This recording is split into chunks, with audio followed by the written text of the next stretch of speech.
Hello and welcome to a more perfect podcast. In this episode, we'll be taking a look at some of the lesser known things that Trump has done concerning the environment.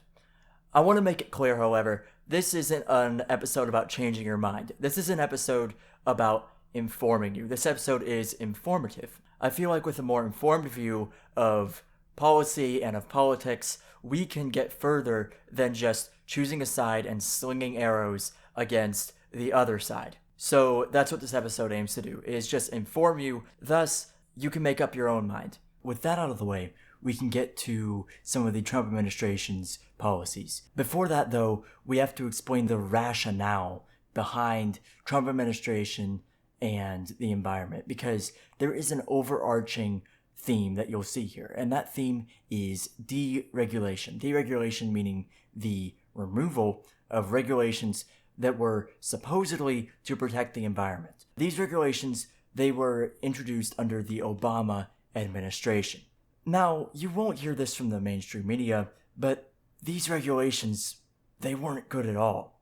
For one, they harmed our businesses, and you may say, oh, that's a good thing, it cuts down on the oil and gas companies, but it also increases your electricity bill. Just listen, Obama said it himself. This clip is of Barack Obama talking about how his regulation policies will affect the American consumer.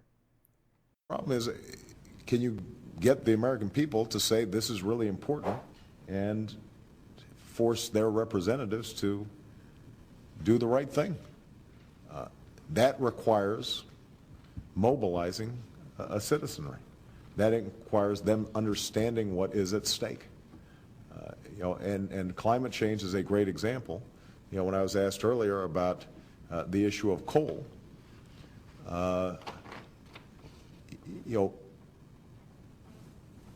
under my plan of a cap and trade system, electricity rates would necessarily skyrocket. Even, regardless of what I say about whether coal is good or bad, because I'm capping greenhouse gases, coal-powered plants, natural gas, you name it, whatever the plants were, whatever the industry was, they would have to retrofit their operations. That will cost money. They will pass that money on to consumers. Well, Obama said it himself, so I'm not sure how much more clear I can make that. The regulations were bad. They definitely had their dark side to them, to say the least. At least until the Donald Trump's administration came in. Now, they weren't exactly going to save the day, okay?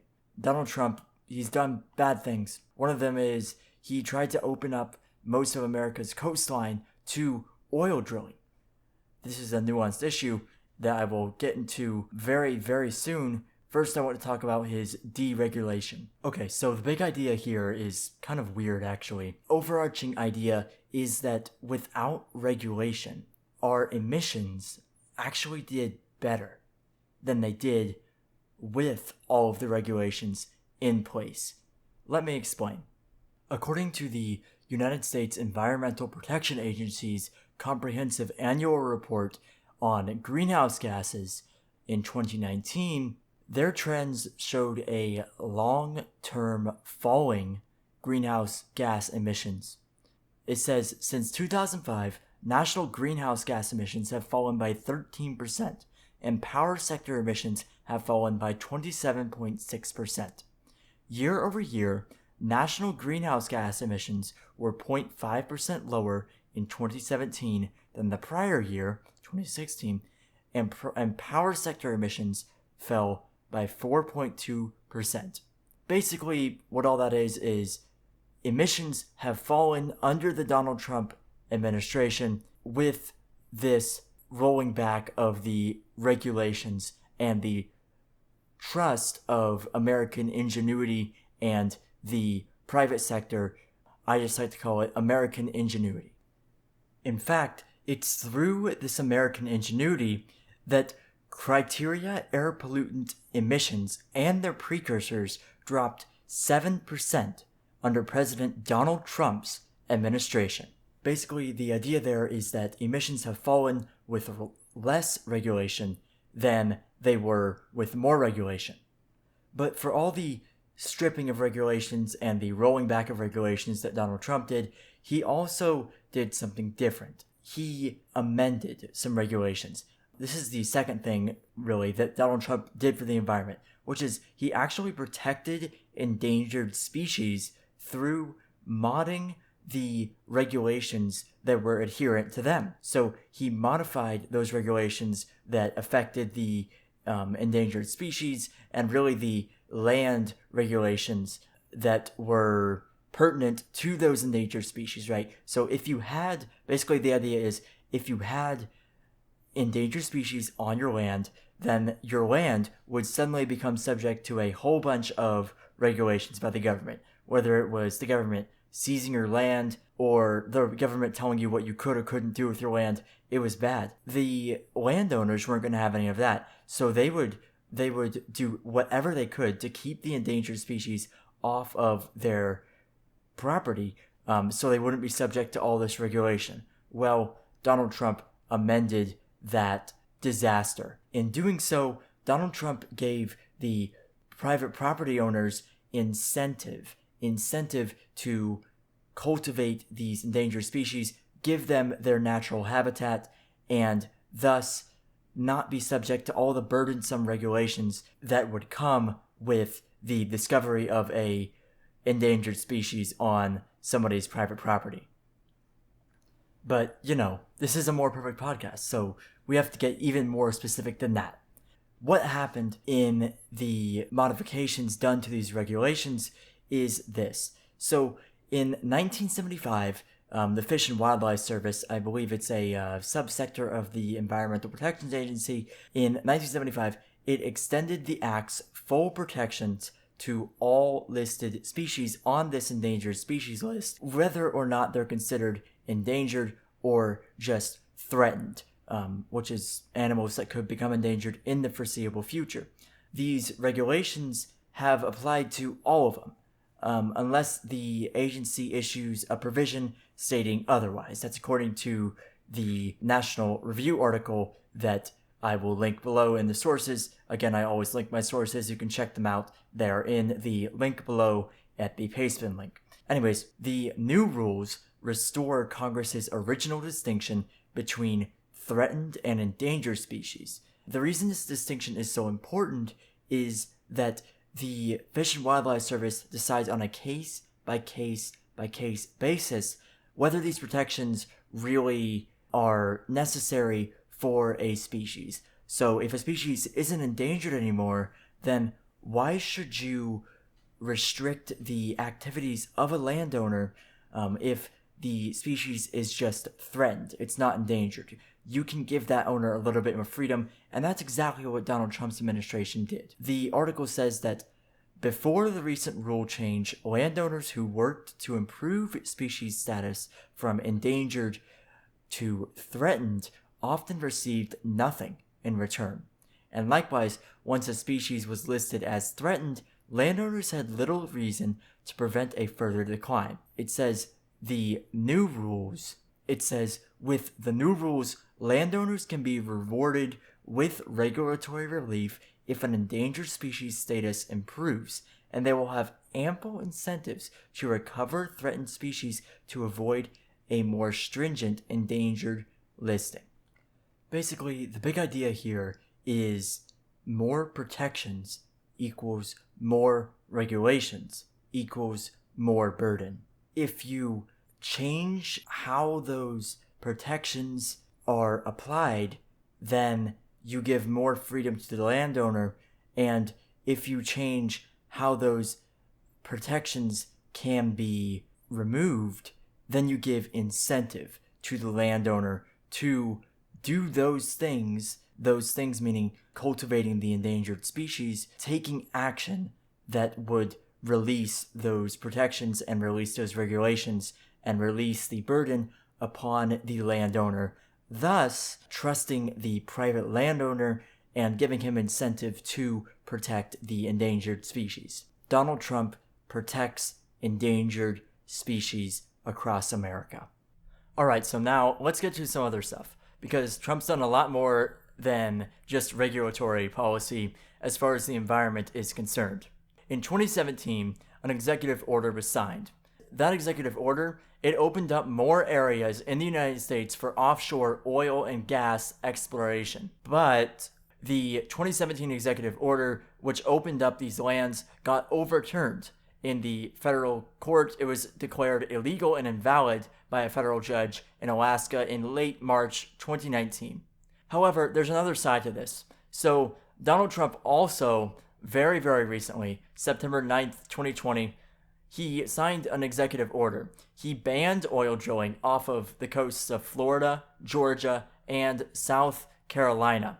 So thus, the oil drilling, the oil explorations, they can't be done there, okay? So previously, this was already a thing. So there was already a moratorium on offshore drilling in Florida's Gulf Coast. But he expanded it to Florida's Atlantic coasts and the coasts of Georgia and South Carolina. So thus, all that land is protected.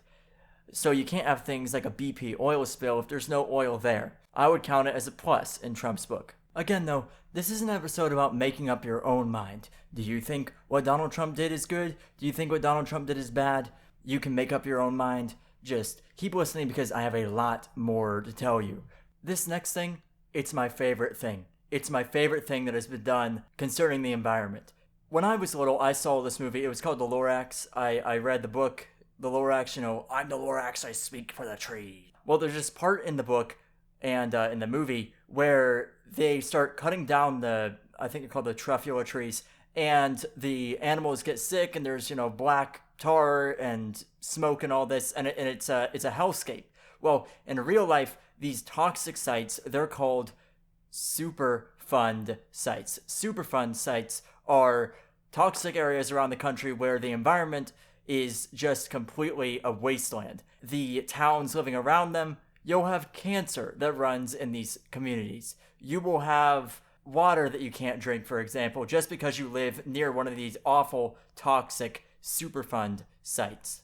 Now, the federal government in 1980, it birthed a big program to clean up the Superfund sites. However, over the years, this program and the Superfund cleanups basically have been very, very underfunded and pretty much neglected. So let me read you some numbers, and they come from Politico.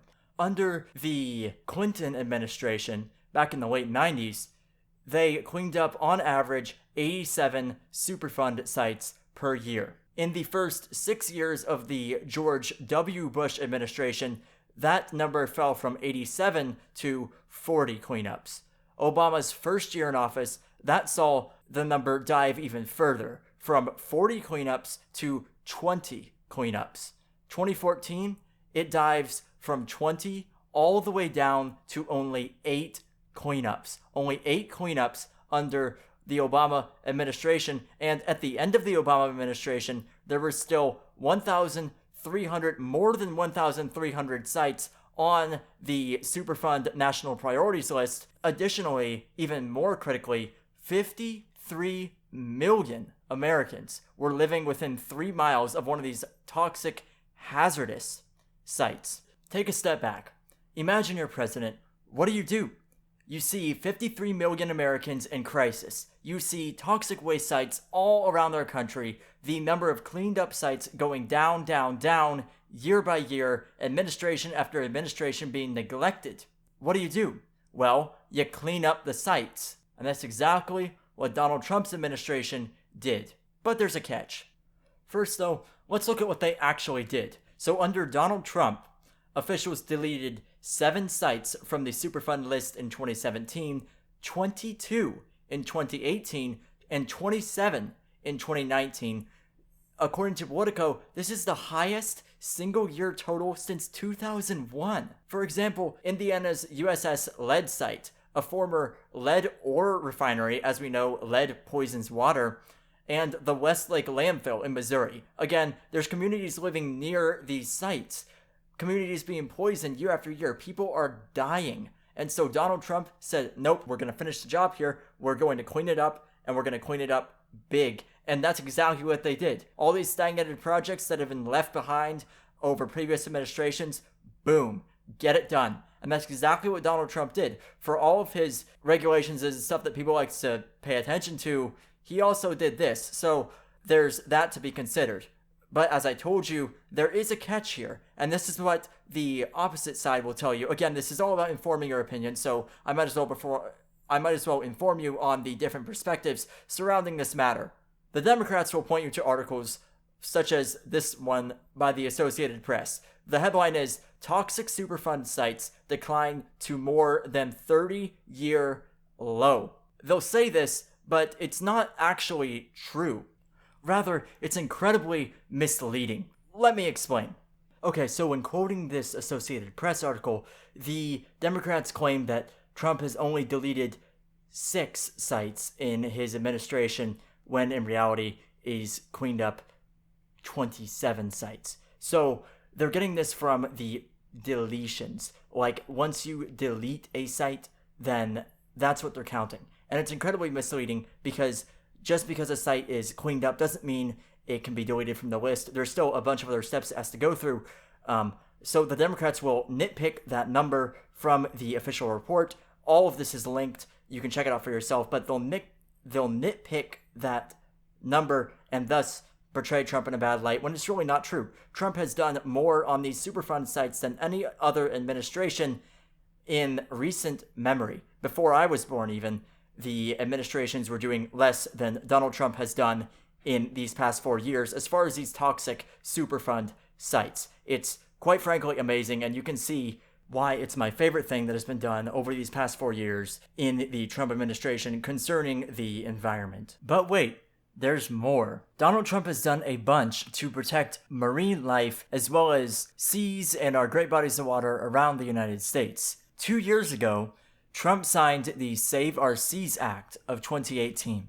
What this act did was it sought to address the dumping of trash and debris in the oceans as well as the Great Lakes. It all starts with the National Oceanic and Atmospheric Administration.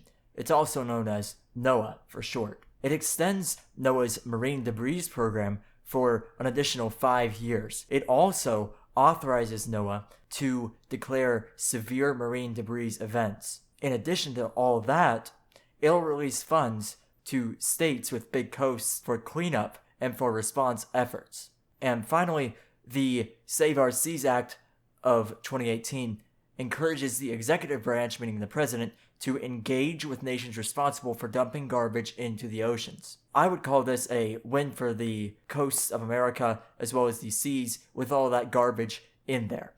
With this act, we'll be able to not only provide funding on the state level, because, the states are going to know more about the beaches and they'll know exactly where to apply this funding and where to push the funding towards their own management teams, but also it's going to go straight to the culprit, right? It's going to go straight to these other nations and encourage them to stop dumping crap in our ocean. I would definitely consider this a huge plus for our oceans as well as the marine life, because if you think about it, they're the ones that are actually affected by all this marine debris and all this trash that is floating inside of our oceans. It's bad, and I'm really glad something was done about it. However, if you thought the Trump administration stopped there with just caring for our seas, you're drastically mistaken. Oh, no. So, back in 2019, specifically in June of 2019, the Trump administration provided over $1 million in funding for the Ohio Environmental Protection Agency. So you may be wondering, well, why the heck did they do that? Well, I'll tell you. So, the Trump administration provided this funding so the state of Ohio could clean up 2 things. So one is Lake Erie, which has had a bunch of contamination problems for decades now, and as well as the Ashtabula River.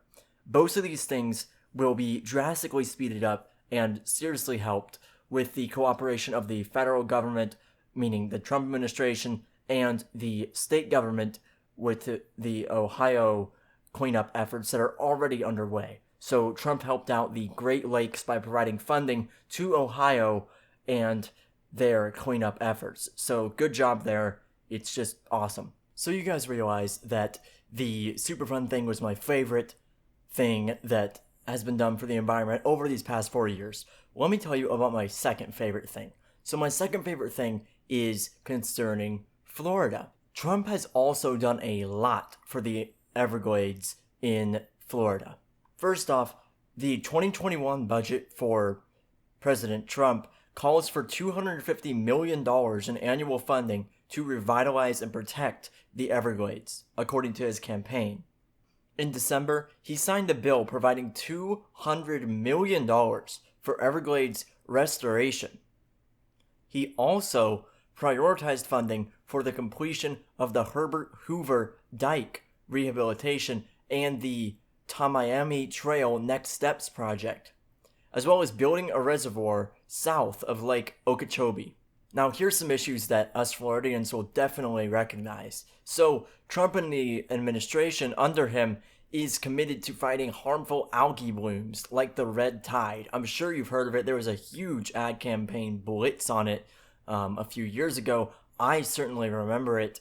So I'm very thankful for the Trump administration's funding to help fight this harmful issue. Just to underscore the Trump administration's massive achievement, the governor of Florida, Ron DeSantis, actually said that President Trump understands that restoring Florida's Everglades is critical to the economic growth and well-being of our state.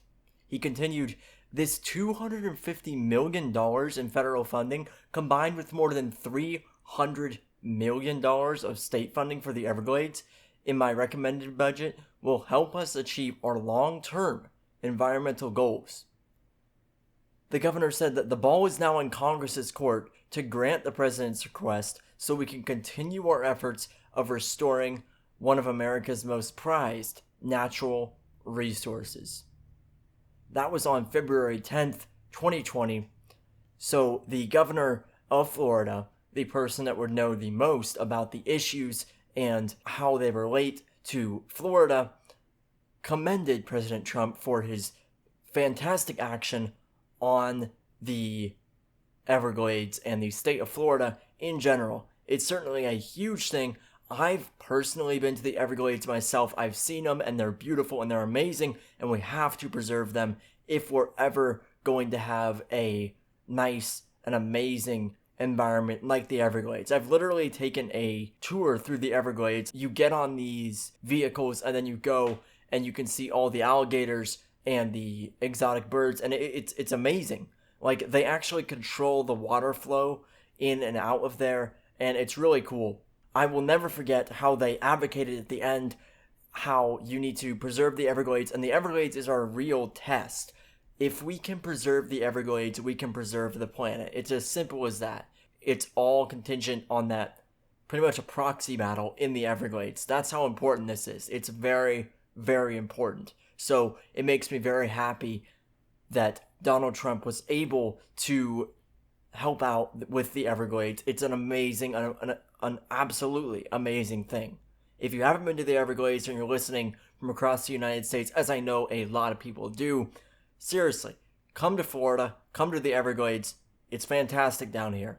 Just try not to come during a hurricane. So this next one, it goes out to everybody that likes to hunt. Maybe you like to hunt birds, maybe you like to hunt turkeys, maybe you got your deer. That's awesome. You know, you gotta kill your game, eat the venison, all that stuff. I'm not a hunter myself, but I really want to start hunting, so there's that. I mean, for what it's worth. The Trump administration has actually done a lot of stuff for you guys that like to hunt. So Trump opened up a bunch of land to hunting and fishing that was previously closed and was unavailable for hunting and fishing. So what he did was he opened or expanded 859 hunting and fishing opportunities. And an opportunity is defined as one species or one field station in one state. And this was on top of the previous year's, so that's 2019's expansion of 1.4 million acres for new or expanded hunting and fishing opportunities. This proposal, the article says, would bring the Trump administration's total expansion for all this hunting and fishing stuff that you can do to over 4 million acres nationwide. 4 million acres of land that you can now do hunting and fishing on thanks to Donald Trump's leadership and his administration. In fact, the Trump administration's actions, specifically this one, is the single largest expansion of hunting and fishing opportunities by the U.S. Fish and Wildlife Service in history. Think about that. They did the largest expansion of your hunting, your fishing in history. So if you're locked up in your house, why not go out and hunt? I mean, there's a lot more land for you to do so. He's provided over the article says the historic opening and expansion of over 850 hunting and fishing opportunities across more than 2.3 million acres at 147 national wildlife refuges and national fish hatcheries. The rule is the single largest expansion of hunting and fishing opportunities by the U.S. Wildlife and Fish Service in history. It's amazing. So all you hunters out there, all you fishers out there, you're welcome. It's awesome. You know what else is awesome though? The other things that Trump did. Yeah, the list just keeps going. We're almost at 30 minutes now. It's crazy. So Trump, all the way back in 2019, I believe it was in March, or at least that's the time that this article was written, he signed a huge conservation bill. I believe that was what I was referring to earlier, but this bill, it permanently reauthorized the federal Land and Water Conservation Fund that pays for parks, wildlife, and recreation projects in all 50 states. This is a national bill. It's 662 pages, called the Natural Resources Management Act, and it's named after former Michigan Representative John D. Dingell.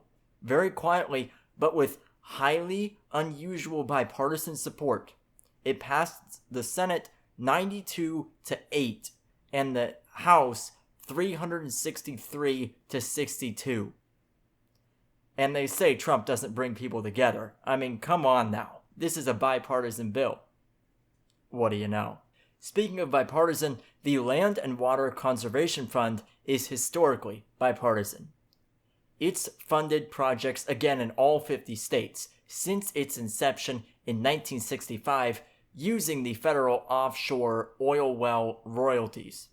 And it expired in September of 2018. This bill, it fixes that. It permanently reauthorizes this massive fund that pays for the parks, the wildlife, and the recreation projects. It guarantees these national forests, national parks, historical sites. It's amazing. It's so awesome. It continues, and it says Trump signed over 100 separate bills that were all kind of collected like a big bill burrito, okay? It's like a big bill burrito full of nature stuff. I like the Land and Water Conservation Fund special, yeah, with extra grass on top. That's basically what he signed, okay? It's really cool. So here's what it does. It collectively designates 1.4 million acres of new wilderness, 367 miles of new scenic rivers, and 2,600 miles of new national trails, including a critical adjustment to the North Country Scenic Trail that'll stretch from Vermont to North Dakota across Wisconsin and Minnesota. Isn't that something? It's really, really cool. It gets even better. It also creates 4 national monuments, including the home of slain civil rights icon Medgar Evers in Mississippi. It expands 3 national parks, including the Joshua Tree in California. The legislation, it also provides GPS locations for crews that fight the wildfires, and it also allows those crews to begin using drones to scout and map the huge, devastating wildfires in real time. Let's just send the drones in there, let's track our boys in there, and that's exactly what Trump signed. You gotta give him credit for this. I don't care if you're a progressive, I don't care if you're a Democrat. Dude, this is some cool stuff. It just gets better though. Again, this is, what is it? 100 separate bills. It does a lot of stuff. It withdraws the mineral rights of roughly 30,000 acres of United States Forest Service lands near the Yellowstone National Park. It's huge. It helps pay for projects in cities, counties, and on state land, including a $750,000 grant to the city of Duluth in 2017 for new recreational facilities in Lincoln Park. The project improved playgrounds, basketball courts, disc golf, and handicapped accessible trails. Later this year, the city will ask for a $250,000 Land and Water Restoration Fund grant. So it's not just a big national scope that Trump's looking at. He's looking at the micro stuff. He's looking at the cities, and he's helping them out big time. You really, honestly, I'm linking this article down below. It's amazing. It is absolutely insane what this Land and Water Conservation Fund and subsequently the Natural Resources Management Act did. It's amazing, and it's honestly, I think they're going to write books on this, but I could be wrong. So definitely check that out. Again, all the sources for this, they're in the description, so you can just check them out whenever you want to. You can click on the paste bin link, and then you take the links out of the document and you copy them, then you paste them into your browser, and boom, you can read exactly what I read, because I link everything. Everything that I say on this podcast is backed up, okay? It's very easy, and I really do encourage you to read up on it, because it's some cool stuff, and you might see some stuff that I didn't mention in here. You never know. With the Natural Resources Management Act, there was also another act that I believe basically does pretty much the same thing. The only notable thing about it is it was sponsored by Representative John Lewis, the civil rights icon. So he's not with us anymore. I'm sure he's in a better place, but it was sponsored by him, and Trump signed the Great American Outdoors Act into law. Articles for that are linked in the sources down below if you'd like to read about that one. It's a very, very big act as well. But I figured we would move on even more, because he's done a lot for trees, for parks, and there's some extra stuff at the end of the episode, so stick around for that. If you aren't just amazed now, you're gonna be at the end of the episode, because we're gonna clear up something that's just insane. So anyways, let's get on with it. This next thing, it's a bit of a short thing, but it's important nonetheless. Here is Donald Trump. He'll tell you it himself. We joined the 1 trillion trees initiative. You can listen to him say it right here. Committed to conserving the majesty of God's creation and the natural beauty of our world. Today, I'm pleased to announce the United States will join 1 Trillion Trees initiative being launched here at the World Economic Forum. 1 trillion trees. I mean, honestly, if anything was ever straightforward, I believe it's that. 1 trillion trees. What does it do? You want to plant 1 trillion trees. So, there you go. We joined the 1 trillion trees initiative under Donald Trump. It's pretty awesome. In addition to the 1 trillion trees initiative, there's been a lot of other stuff that has happened with the trees. It's a lot more tragic, and it's almost painful to talk about. I'm talking about the wildfires that have scorched our land for decades in California, Ohio, Washington, Oregon, a lot of stuff. Not Ohio, Oregon, I meant to say Oregon. It's awful. They've even been scorching it in the midst of a pandemic, and it's been just the worst. In fact, my article says that 10 deaths have been confirmed in this article in the wildfires in Oregon, so it's very bad. So what does this have to do with Donald Trump? Well, it has to do with him in the context of not only what he's done for the environment, but also the election. So just to make a quick note about the election here, Biden, the Democratic presidential nominee, for those not in the United States, he is the Democrat nominee, and then he's running against Trump, the Republican nominee. Again, that's for people not in the United States. I do have an international viewership, so sometimes it's necessary to make those distinctions.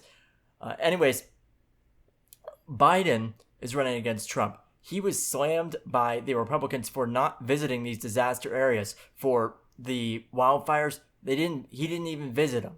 He spoke from his home state of Delaware, and he spoke about climate change and the weather extremes that seem to be supercharging these fires.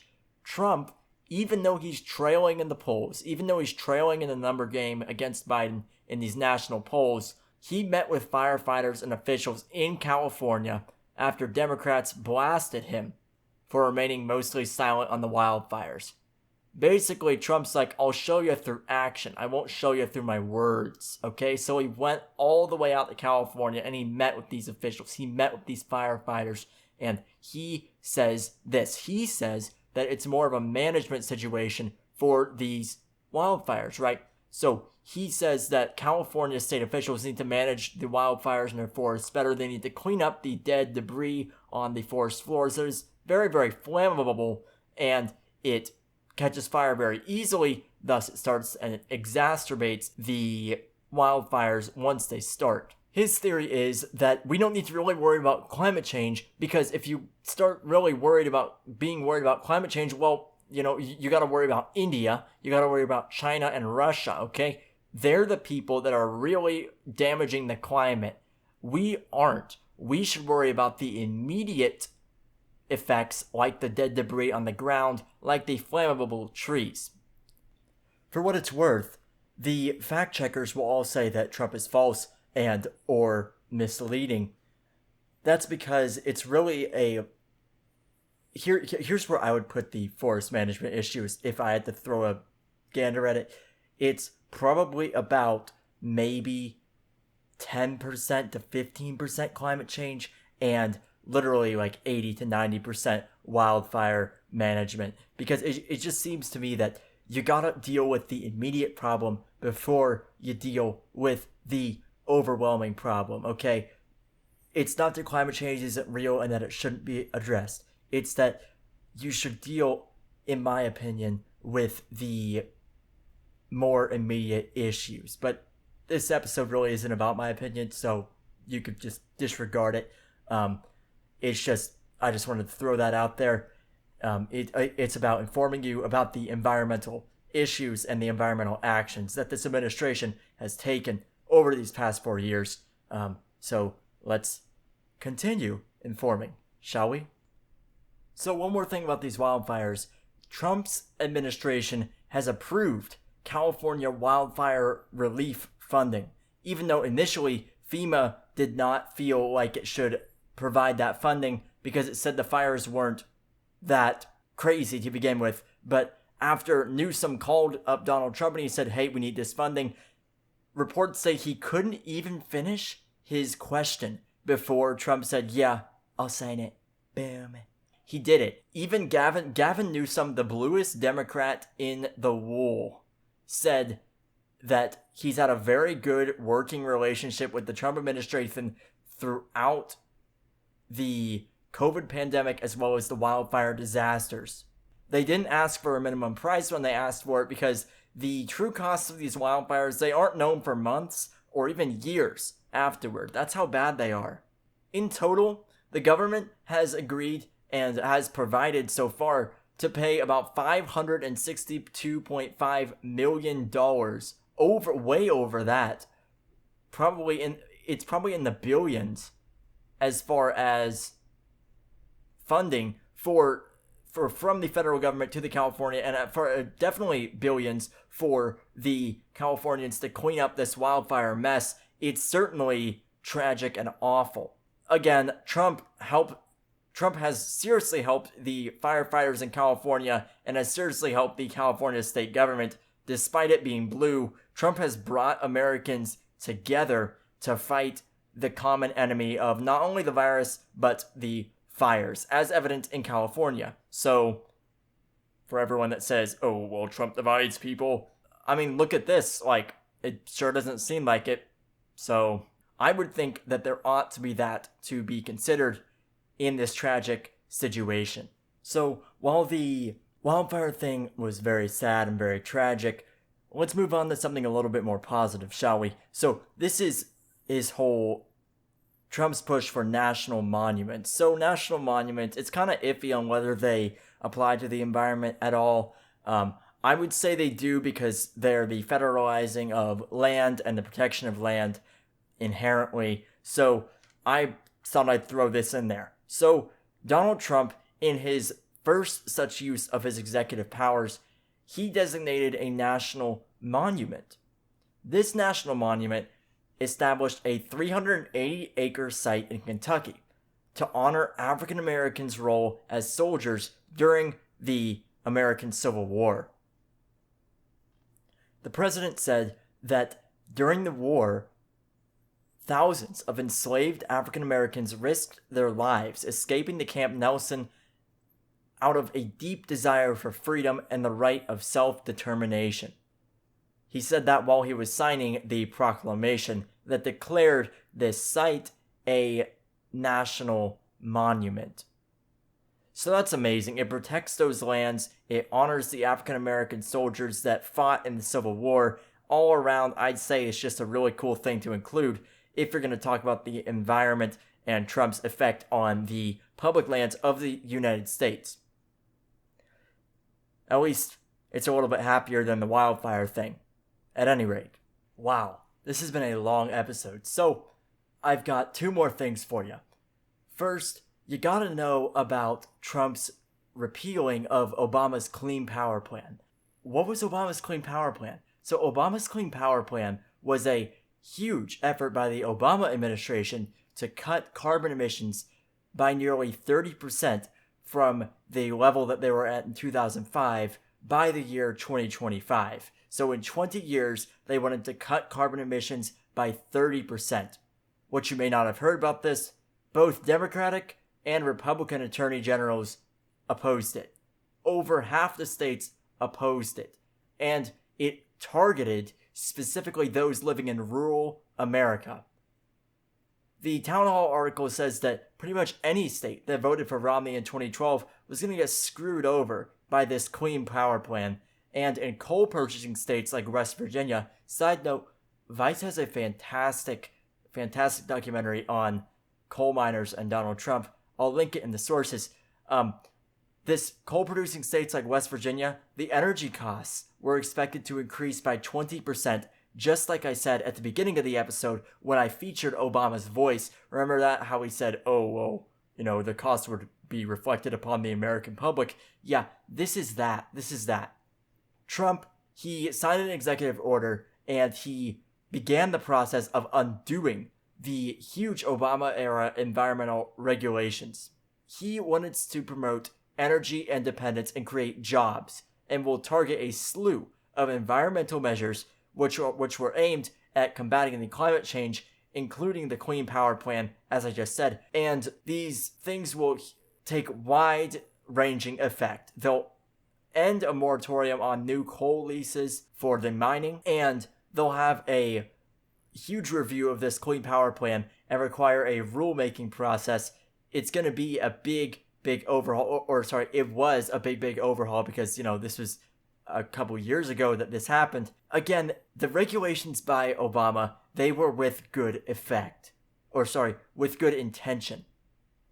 The regulations by Obama, they were with good intention.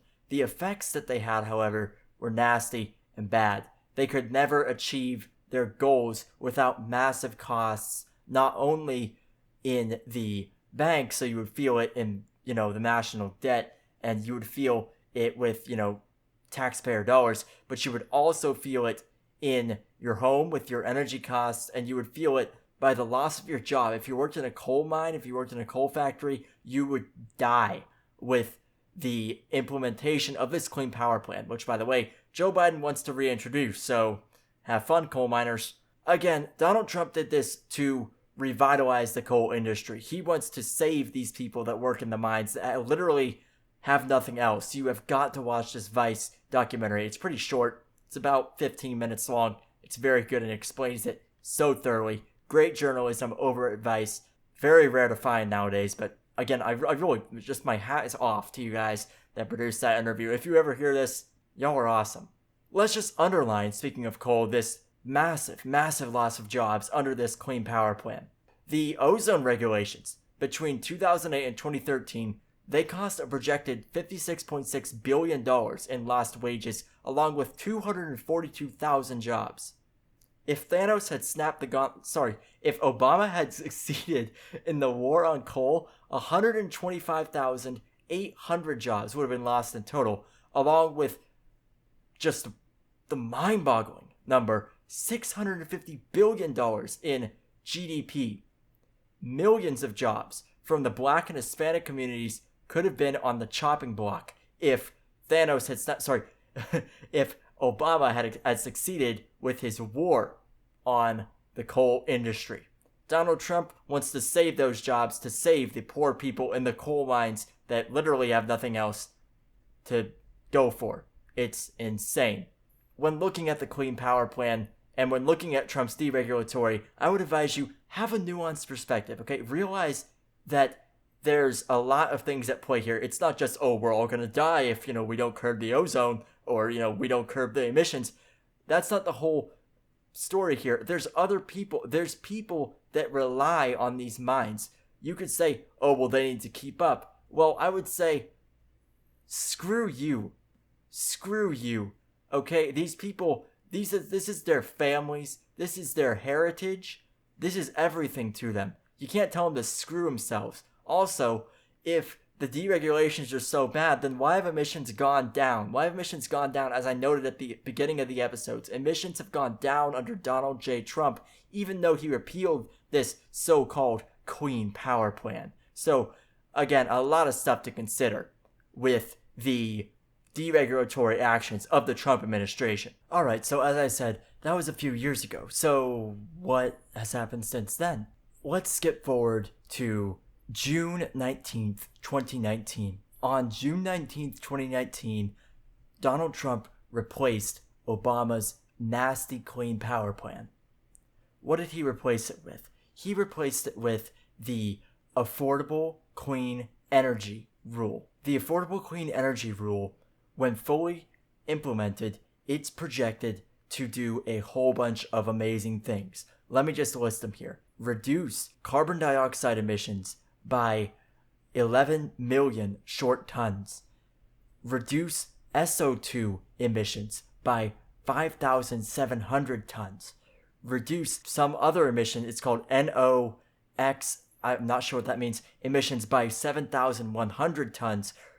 Another type of emissions, PM2.5 emissions by 400 tons. All of you environmental junkies out there, you probably know what I'm talking about. And it also pledges to reduce mercury emissions by a whole 59 pounds. Just despite the Clean Energy Act, it's projected to reduce these CO2 emissions by as much as 35% below those 2005 levels. If you remember, Obama wanted to reduce them by a mere 30%.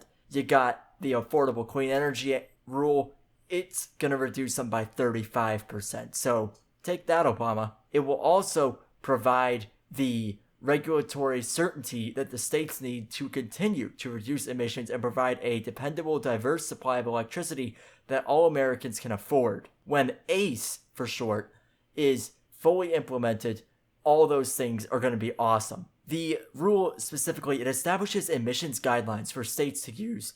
This is directly from the press release from the Environmental Protection Agency. It says the ACE rule establishes emissions guidelines for states to use when developing plans to limit carbon dioxide at their coal-fired power plants. Specifically, ACE identifies heat rate improvements as the best system of emissions reduction for carbon dioxide from coal power plants, and these improvements can be made at the individual facilities. States will have 3 years to states will have 3 years to submit plans, which is basically in line with other planning timelines under the Clean Air Act. It's really amazing, and this Clean Power Plan was not all it's chalked up to be. The Affordable Clean Energy Act, or the ACE rule for short, it's not an act, it's a rule. The ACE rule is going to fix all that, and you gotta give Trump a little credit for doing this. Whether it turns out to be a good or bad thing in the long run, that'll be the judge of time. Do you think that the ACE rule is good? that's for you to decide. However, the ACE rule is going to help out the environment and especially the emissions a lot. You can read up on it in the sources below. Again, I linked them all in the pastebin link. Be sure to read up on those because it's quite the amazing rule, and it's got a whole bunch of intricate environmental policy changes, and the rule is very immense. So any of you environmental junkies out there, I've linked it below, and you can certainly read up all about it in the pastebin link where I have all my sources. So I hope you enjoy that. It's a really cool thing.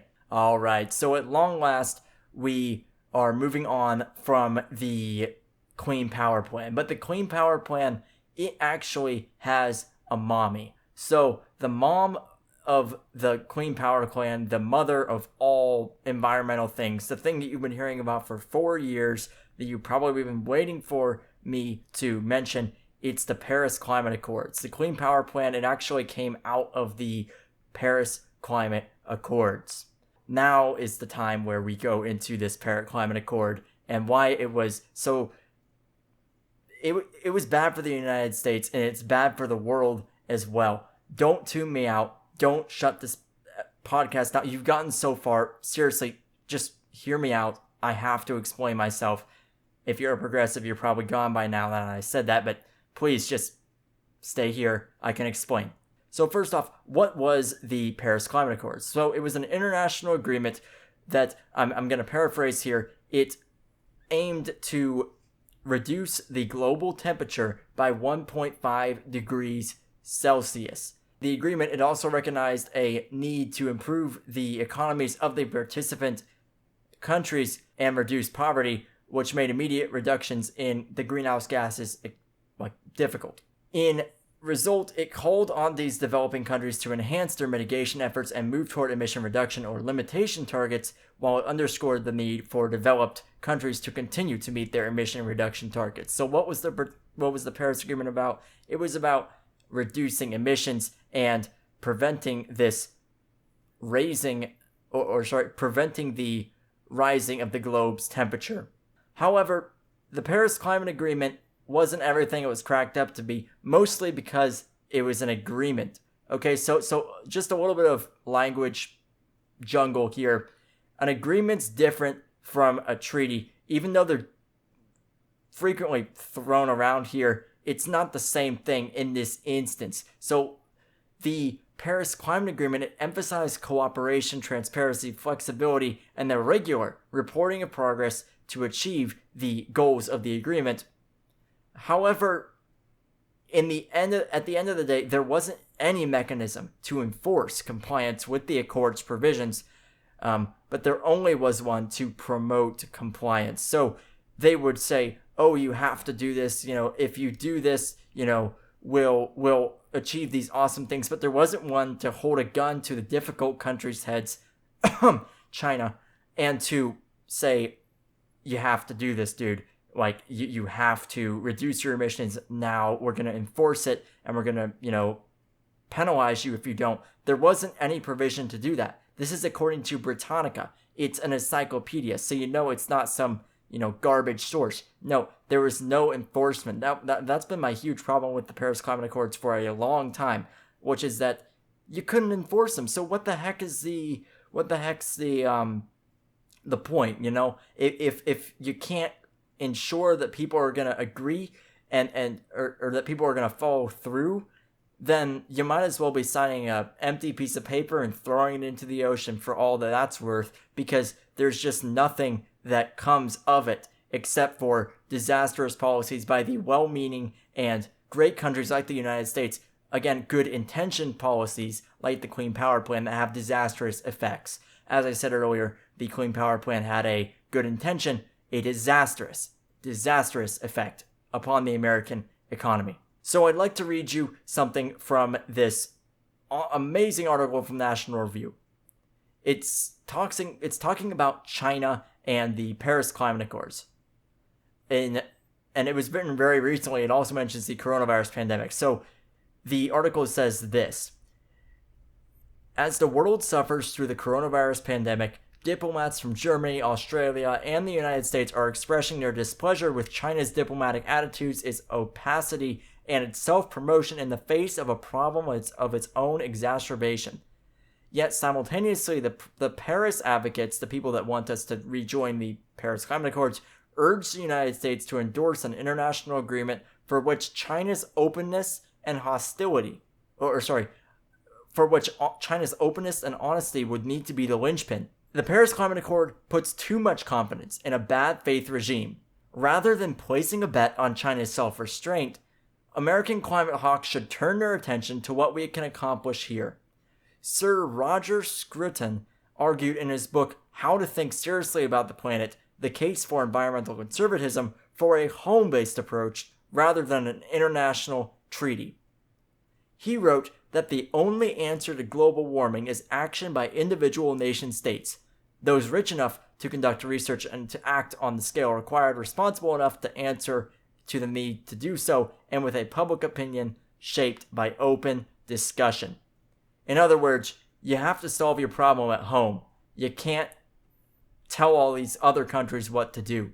It says, while Sir Roger probably put too much stock in the United States political process, he's right that China's regime has proven itself to be an unreliable partner. It ends with this bombshell: let us not base our climate strategy on the Paris Agreement's naive expectations. To the contrary, the Paris Climate Accord, it assumed that China would comply. China did not comply. How bad was China's non-compliance, you may ask? Well, let's just start off with a point of reference here. So, at the time of, or a few years ago, the United States had declined its emissions by 10% since its 2005 level. Since the year 2005, China had actually increased their emissions by around 5 billion metric tons. So, supporters will say that the leaving of this agreement and the leaving of these accords by President Trump puts the world at risk. I would say you gotta look at the Clean Power Plan and the Paris Climate Accord. You have to look at what they do to America's industry. It puts our industry at risk for failure. It doesn't actually help to virtue signal about all these things when they have real effects. You have to look at what China is actually doing rather than the hypothetical things and the projections that everybody gives you. Okay? Just to throw something out there on projections, they projected that 2 million people would die of the coronavirus in the United States. That projection got adjusted so fast and so hard, it was crazy. It should give you some perspective as far as the projections and as far as believing all this stuff that they throw out there. It's a lot of it is just that. It's a projection. It's not absolute fact, even despite them coming from scientists, I'll say. Now, I do trust the scientists. I do trust their expertise. I'm not saying that climate change isn't real. I'm just saying that you gotta have a nuanced perspective on these things, and you gotta take everything with a grain of salt, all right? Don't be freaked out. Just take everything with a grain of salt, and we'll see what happens. I have faith that the environment will be a great thing for years and years to come, and will continue to take massive steps in order to protect our planet. But the Paris Climate Accords, getting back to that, it wasn't the answer, and it wasn't the thing. It certainly wasn't a thing that we should have been in at all. In fact, the Obama administration did it without congressional approval. So for what that's worth, it was kind of scummy as far as governmental regulation. In some Paris Climate Agreements, it's got no enforcement. So you can't really stay. Why would you stay in something that's going to hold us accountable to a job-killing, American industry-killing regulation? Why would you stay in that when there's no enforcement in other countries? You can't do it, and it's just, stop wasting our time. So that is the Paris Climate Accords, and my understanding of why Trump pulled out of it, rightfully so. Alright, well, I hope you enjoyed this episode. It was a long one about the environment. I really enjoyed making it. I didn't really know much about the environment before I started, and in my research, I learned a ton about the environment. So I thank you guys for, showing me the enthusiasm for the environment that you guys really had. It's amazing how much you guys care, and I really did this honestly for my viewers, because I had this big thing, like this huge outpouring of, oh, I'm voting for the environment. I hope this informs your opinion. I hope this informs how you vote, what you do. Again, it's not to influence you. It's not to, change your mind or anything. It's just to inform you about the things that have been done as far as the environment. So with that, I encourage you for the billionth time to check the sources. They're really good, and there's a lot of reading to be done. But as far as the election is concerned, I hope you have a great election, get out to vote, and have a more perfect day.